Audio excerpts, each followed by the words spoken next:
Assalamualaikum warahmatullahi wabarakatuh. Saya Anton Kristiono.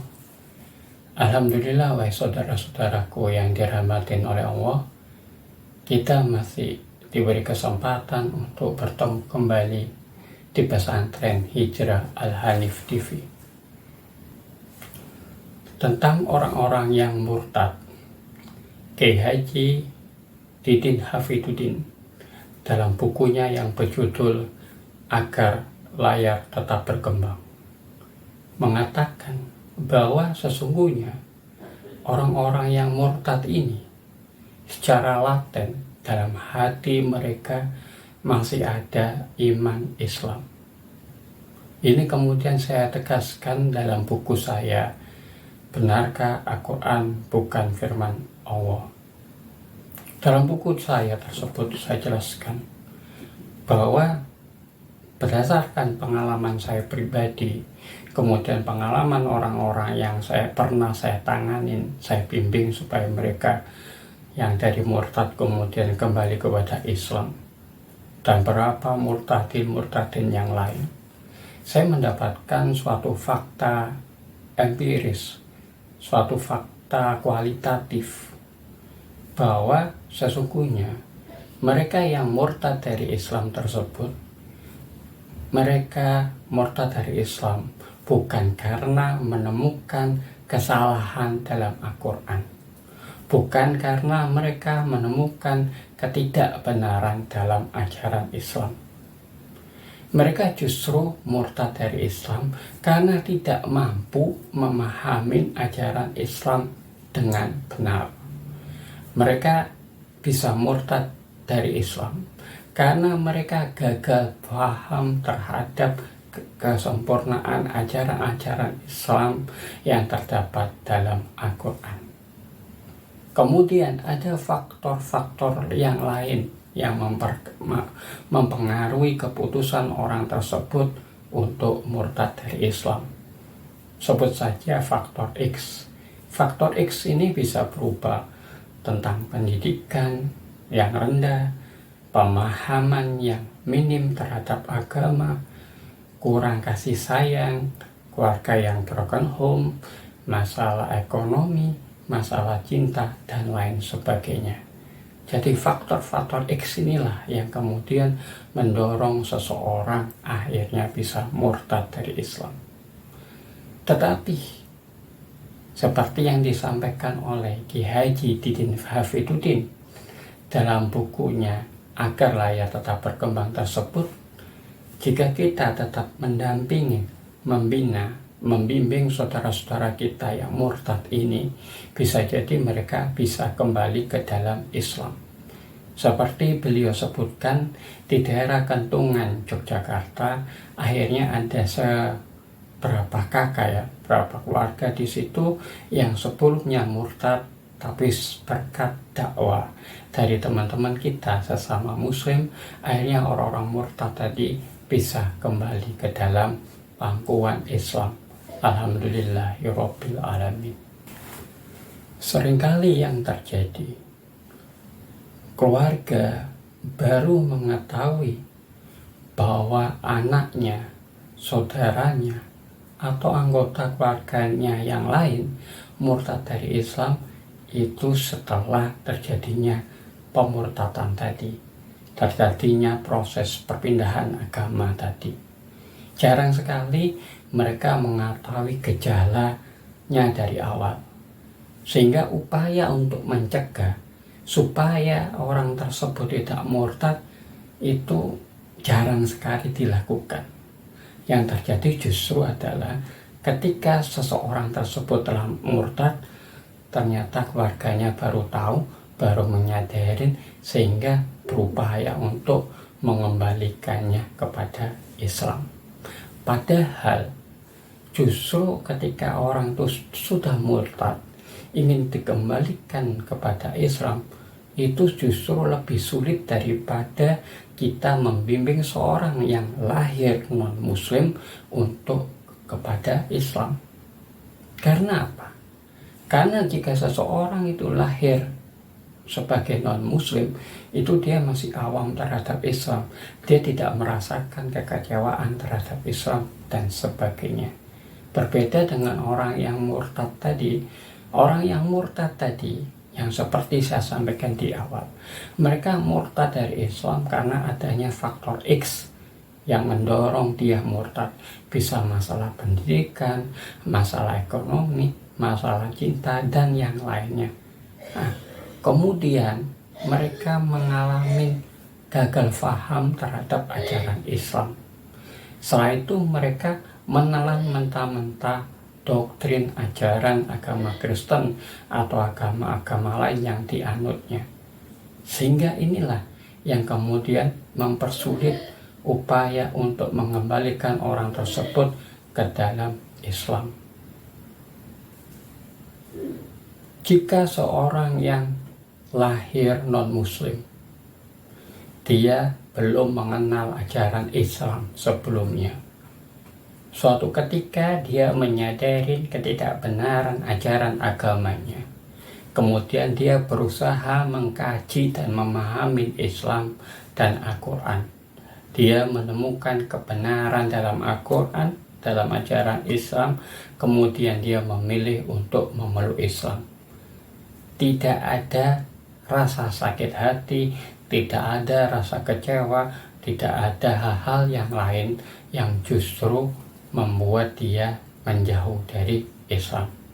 Itulah mu'alaf. Jadi bisa dikatakan proses seseorang memeluk Islam, seorang non-muslim memeluk Islam jauh lebih mudah. Berbeda dengan orang yang murtad tadi. Orang yang murtad tadi pada dasarnya dia muslim. Malah sebagian besar mereka muslim sejak lahir. Dia diajarkan tentang ritual-ritual Islam, belajar tentang Islam, bahkan bisa jadi sejak di taman pendidikan Al-Quran ketika masih anak-anak. Nah, kemudian suatu ketika dia mengalami kekecewaan hidup, dia merasa ada faktor X yang kemudian mendorong dia untuk murtad dari Islam. Faktor X tadi bisa jadi karena kasih sayang, karena uang, karena ekonomi, karena pendidikan, dan latar belakang yang lainnya. Nah, kemudian faktor X inilah yang kemudian ditunjang oleh keawamannya terhadap ajaran Islam, ketidakpahamannya terhadap kebenaran Al-Quran, sehingga dia salah paham, salah memahami, salah menafsirkan ajaran Islam. Sehingga pada dasarnya orang bisa murtad dari Islam ini karena lemah iman, lemah pengetahuan, dan lemah dari faktor-faktor yang X tadi. Kemudian ketika mereka murtad dari Islam, dia secara membabi buta memakai kacamata kuda untuk menerima ajaran iman agamanya yang selanjutnya tersebut, agamanya yang baru tersebut. Ini ketika dia telah membabi buta memahami ajarannya yang baru, itulah yang paling sulit untuk mengembalikannya kepada Islam. Memang tidak ada angka pasti, tapi bisa dilihat telah menjadi sebuah rahasia umum. Kebanyakan umat Islam yang murtad lebih memilih memeluk Kristen, sedangkan umat Islam yang murtad yang memeluk agama yang lain selain Kristen jumlahnya jauh lebih sedikit. Ini salah satunya juga karena adanya faktor para misionaris Kristen yang gencar melakukan pemurtadan, baik terang-terangan maupun pemurtadan terselubung. Pengalaman saya pribadi, saya murtad dari Islam. Faktor utama yang pertama adalah lemahnya akidah, di mana keluarga saya mengajarin saya tentang syariat-syariat atau ritual-ritual yang katanya Islam, tapi tidak berlandaskan Al-Quran dan Sunnah.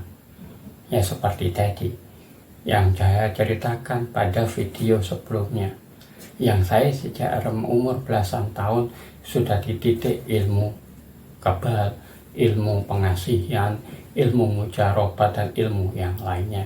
Saya mewarisi pusaka-pusaka leluhur, sehingga saya merasa bahwa Islam agama yang mistis, Islam adalah agama yang tidak rasional.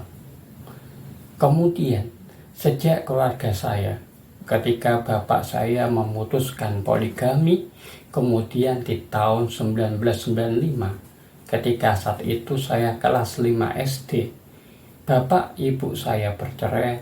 Akhirnya saya menganggap bahwa poligami itu menyengsarakan. Tapi kenapa poligami yang menyengsarakan tadi kok diajarkan dalam Islam? Yang kemudian akhirnya secara sedikit demi sedikit saya membenci Nabi Muhammad. Kemudian saya juga mengingkari ajaran-ajaran Islam. Di sini kemudian saya merasakan kurangnya kasih sayang. Apalagi sejak tahun 1997 ketika saya putus sekolah. Saya kelas 2 Madrasah Sanawiyah. Saat itu ijazah saya SD. Kemudian saya berjualan koran di lapangan Rampau. Disinilah saya merasakan kurangnya kasih sayang dari orang tua, sedangkan dari masyarakat muslim di sekitar saya juga saya tidak merasakan kasih sayang. Saya merasakan kasih sayang itu dari para misionaris Kristen yang kemudian mendekatin saya. Tapi meski demikian, saya lebih memilih untuk menganut doktrin iman Unitarian yang meyakini bahwa Allah Bapa itu Esa, Yesus Kristus itu Rasul, daripada iman Trinitas yang meyakini bahwa Allah Bapa, Yesus Kristus, dan Roh Kudus satu pribadi yang tunggal. Perbedaan saya dengan orang-orang yang murtad dari Islam pada umumnya adalah mereka membabi buta dalam mengimani doktrin iman agamanya yang baru. Mereka tidak berusaha mencari kesalahan atau ketidakbenaran ajaran agamanya yang baru. Sedangkan saya, ketika ada misionaris, baik dari misionaris Kristen Trinitas maupun misionaris dari Kristen Unitarian yang menghampirin saya berusaha untuk menganalisis mana yang benar di antara mereka. Pada intinya, yang satu, Kristen Trinitas menyebut Yesus sebagai Tuhan Yesus Kristus. Kemudian yang Kristen Unitarian mengatakan bahwa Yesus itu utusan Allah Bapa. Manakah yang benar? Pada video saya sebelumnya, saya sebutkan bahwa saya pernah membaca buku Kiai Haji Bahaudin Mudori yang berjudul Dialog Ketuhanan Yesus Kristus, di mana Kiai Haji Baha berdiskusi tentang Islam dengan Antonius Widuri, sehingga sekitar 7 hari atau 9 hari kemudian Antonius Widuri memeluk Islam. Berbekal mempelajari, membaca buku tersebut, buku Dialog Ketuhanan Yesus Kristus, pada dasarnya saya memiliki pengetahuan yang mencukupi untuk mencari kelemahan ketidakbenaran dari iman Trinitas tersebut. Doktrin iman penebusan dosa bisa diruntuhkan oleh buku tersebut, sehingga saya tidak mengimani Trinitas. Tetapi ketika yang datang ke saya adalah Dadang Wijiono, kemudian berapa misionaris dari gereja Yesus Kristus dari orang-orang suci zaman akhir atau Kristen Mormon, kemudian saya semakin memperdalami Mormonisme ini, saya akhirnya lebih memilih memeluk Mormon daripada gereja-gereja yang lain. Kenapa? Karena ada beberapa kesamaan ajaran antara Mormon dengan ajaran Islam. Seperti yang pernah juga saya bahas sebelumnya, baik dari channel Pesantren Hijrah Al-Hanif TV maupun di channel-channel yang lain, bahwa Mormon ini sama Islam ada beberapa kemiripannya. Yang pertama, Mormon menolak Trinitas. Jika Katolik dan Protestan mengatakan bahwa Allah Bapa, Yesus Kristus, dan Roh Kudus merupakan satu pribadi, satu zat yang tunggal, maka Mormon meyakini bahwa Allah Bapa, Yesus Kristus, dan Roh Kudus merupakan tiga pribadi yang terpisah, yang memiliki satu tujuan, yaitu menyelamatkan umat manusia. Salah satu dasarnya adalah kisah pembaptisan Yesus Kristus atau Isa Al-Masih oleh Yohanes Pembaptis atau Nabi Yahya anak Zakaria, di mana Yesus Kristus dan Yohanes Pembaptis berada di dalam kolam air, burung merpati di langit yang melambangkan malaikat Jibril atau Roh Kudus, sedangkan suara dari surga yang melambangkan Allah Bapa atau Allah Subhanahu wa Ta'ala. Jadi tiga pribadi zat yang berbeda. Kemudian Mormon juga meyakini bahwa semua manusia menanggung dosanya sendiri. Jadi jika Katolik Protestan meyakini dosa waris, bahwa sejak Nabi Adam keluar dari surga, maka semua manusia menanggung dosa waris Adam. Yesus Kristus turun ke dunia ini disalib untuk menebus dosa tersebut. Barang siapa yang percaya Yesus sebagai juru selamat, maka dosanya diampuni. Itu kepercayaan dari Kristen Trinitas. Tetapi Mormon hampir sama dengan Islam, meyakini bahwa semua manusia menanggung dosanya sendiri. Kemiripan yang lain, Mormon dan Islam meyakini bahwa minuman memabukkan haram. Bahkan Mormon mengatakan kopi dan teh pun dilarang. Selanjutnya, Mormon juga memperbolehkan poligami. Jadi ada beberapa kesamaan-kesamaan ajaran inilah yang kemudian saya memilih untuk memutuskan menganut Mormonisme tadi daripada sekte-sekte Kristen lainnya. Meskipun saya telah memutuskan untuk memeluk Mormon, tetapi saya tetap mengkaji, melakukan studi Alkitab dan Al-Quran. Saya juga menelaah kebenaran doktrin-doktrin ajaran Mormon itu sendiri. Ada satu ganjalan hati dalam diri saya. Ada sesuatu yang sulit saya terima, saya pahami, dan saya yakinin dari doktrin iman Mormon. Salah satu sesuatu yang sulit saya pahami tentang doktrin ajaran Mormon adalah pengakuan atau penglihatan Joseph Smith. Dalam penglihatannya, Joseph Smith mengaku didatangin oleh Allah Bapa dan Yesus Kristus. Jadi di sini dalam penglihatan Joseph Smith tadi, Allah Bapa dan Yesus Kristus ini merupakan dua orang yang kembar. Jadi menurut Joseph Smith, secara langsung atau tidak langsung, Allah Bapa itu punya zat, punya bentuk, punya wujud seperti Yesus Kristus.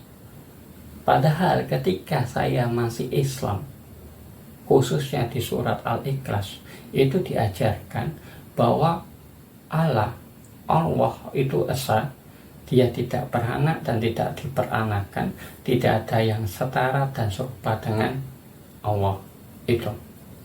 Kemudian saya mengacu kepada kisah Musa bertemu dengan Allah Bapa, bertemu dengan Allah di dalam Gunung Tursina atau Gurun Sinai, yang kebetulan kisah pertemuan Musa dengan Allah Bapa atau Allah ini ada dalam surat Al-A'raf maupun dalam kitab Perjanjian Lama. Joseph Smith dalam penglihatannya mengaku bahwa dia didatangin Allah Bapa dan Yesus Kristus. Dalam penglihatan tersebut, secara langsung atau tidak langsung, Joseph Smith menyebut bahwa Allah Bapa memiliki rupa atau wujud seperti Yesus Kristus. Pada intinya, menurut Joseph Smith, bahwa dia bisa melihat wajah Allah Bapa tadi. Hal ini sangat bertentangan dengan kisah Musa di Gunung Tursina atau Gurun Sinai. Dalam surat Al-A'raf, surat 143 disebutkan, surat Al-A'raf ayat 143 terjemahannya, dan ketika Musa datang untuk munajat pada waktu yang telah kami tentukan, dan Tuhan telah berfirman langsung kepadanya, Musa berkata, "Ya Tuhanku, tampakkanlah dirimu kepadaku, agar aku dapat melihat Engkau." Allah berfirman, "Engkau tidak akan sanggup melihatku, namun lihatlah ke gunung itu.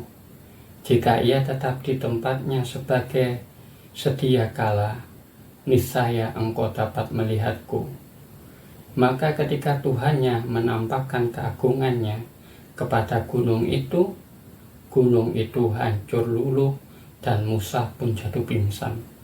Setelah Musa sadar, dia berkata, "Maha suci Engkau, aku bertobat kepada Engkau, dan aku adalah orang yang pertama-tama beriman." Jadi dalam surat Al-A'raf ayat 143 ini disebutkan bahwa Musa ingin melihat wajah Allah, tapi ternyata dia tidak sanggup melihat wajah Allah. Itu merupakan percakapan antara Musa dengan Allah yang ada dalam surat Al-A'raf ayat 143. Ternyata yang disampaikan dalam surat Al-A'raf 143, di mana Nabi Musa ingin melihat wajah Allah, tapi ternyata Allah mengatakan bahwa dia tidak akan mampu melihat wajah Allah, itu merupakan pembenaran, penegasan apa yang ada dalam Alkitab, yaitu dalam kitab Keluaran pasal 33 ayat 18 sampai 23. Dalam Keluaran pasal 33 ayat 18 sampai 23 disebutkan, tetapi jawabnya Musa di sini, "Perlihatkanlah kiranya kemuliaanmu kepadaku." Tetapi firman Allah Bapa, "Aku akan melewatkan segenap kegemilanganku dari depanmu dan menyerukan nama Tuhan di depanmu. Aku akan memberi kasih karunia kepada siapa yang kuberi kasih karunia, dan mengasihi siapa yang kukasihi." Lagi firman-Nya, "Engkau tidak tahan memandang wajahku, sebab tidak ada orang yang memandang aku dapat hidup. Berfirmanlah Tuhan, ada suatu tempat di dekatku, di mana engkau dapat berdiri di atas gunung batu. Apabila kemuliaanku lewat, maka aku akan menempatkan engkau dalam lekuk gunung itu, dan aku akan menudungi engkau dengan tanganku sampai aku berjalan lewat. Kemudian aku akan menarik tanganku, dan engkau akan melihat belakangku, tetapi wajahku tidak akan kelihatan." Kalau dalam segi redaksi, memang ayat-ayat Al-Quran terasa lebih indah daripada ayat-ayat Alkitab. Tapi maknanya pada dasarnya sama. Yang pertama, Musa ingin melihat wajah Allah atau Allah. Yang kedua, Allah menyampaikan bahwa tidak ada yang bisa melihat wajahnya. Malah dalam Keluaran pasal 33 ayat 20 itu disebutkan, engkau tidak akan memandang wajahku, sebab tidak ada orang yang memandang aku dapat hidup. Jadi orang yang memandang Allah itu pasti akan mati. Itu di Keluaran pasal 33 ayat 20. Sedangkan di Al-A'raf ayat 103 disebutkan, engkau tidak akan sanggup melihatku. Jadi sama, maknanya sama, intisarinya sama, bahwa Musa ingin melihat wajah Allah, tetapi Allah menjawab bahwa Musa tidak mampu melihat wajah Allah. Barulah kemudian Allah memilih untuk menempatkan kemuliaannya, kemuliaan zatnya dalam gunung. Malah di surat Al-A'raf disebutkan bahwa gunung-gunung itu pun hancur luluh dan Musa jatuh pingsan. Jadi ada kesesuaian antara apa yang ada dalam surat Al-A'raf ayat 143 dengan Keluaran pasal 33 ayat 18 sampai dengan 23. Saudara-saudaraku yang dirahmatin oleh Allah, dalam video selanjutnya insya Allah saya akan menjelaskan tentang tahapan metode yang sebaiknya dilakukan dalam membina saudara-saudara kita yang murtad dari Islam, supaya mereka bisa kembali kepada Islam. Tapi intisari dari video saya saat ini yang ingin saya sampaikan, khususnya kepada Anda yang murtad dari Islam, Anda janganlah berhenti untuk mencari kebenaran.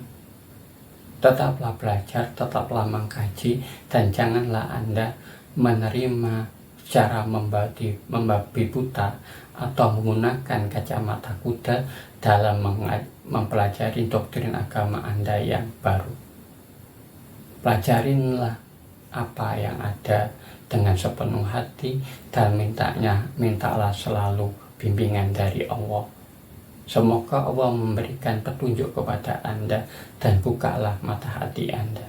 Seperti pengalaman saya, dalam proses pencarian yang panjang, akhirnya saya menemukan bahwa Islam adalah agama yang benar, sehingga alhamdulillah setelah hampir 11 tahun saya mengalami goncangan iman, akhirnya saya bisa memeluk Islam. Tapi saya tidak mau menghakimi Anda, saya menghormati keputusan Anda, saya hanya berdoa semoga Allah memberikan petunjuk dan jalan yang benar, sehingga saya sangat bahagia sekali bila seandainya Anda yang murtad dari Islam bisa kembali kepada Islam. Tetapi jika Anda tetap memutuskan memeluk agama Anda yang baru, maka ingatlah bahwa hari penghakiman itu pasti datang. Setiap keputusan kita pada hari ini akan kita pertanggungjawabkan kelak di hari akhir, di hari kiamat nanti, dan itulah yang menentukan kita apakah nanti akan masuk surga selama-lamanya atau akan masuk neraka selama-lamanya. Demikian saudaraku apa yang dapat saya sampaikan. Jika ada salahnya atau jika ada kata-kata yang kurang berkenan, mohon dimaafkan karena itu merupakan kekhilafan saya. Jika ada kebenarannya, itu semata-mata dari Allah yang esa, Allah Maha Benar. Wassalamualaikum warahmatullahi wabarakatuh.